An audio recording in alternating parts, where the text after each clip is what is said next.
Lakini huyo ndiye aliyekutana na kijana Daudi aliyepakwa mafuta. Haleluya.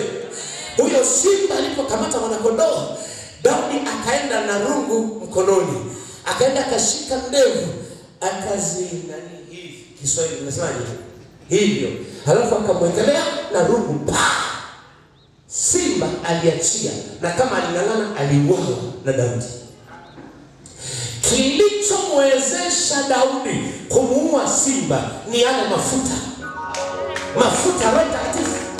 Mafuta Roho Mtakatifu ambayo ndio nasema wale simba wote waliokamata uchumi wako, waliokamata ndoa yako, waliokamata afya yako, waliokamata kiroho chako, kwa mafuta ya siku ya Pentekoste ninayoachilia ya kuwezeshe kuwaoa wale simba, kuwapiga wale simba.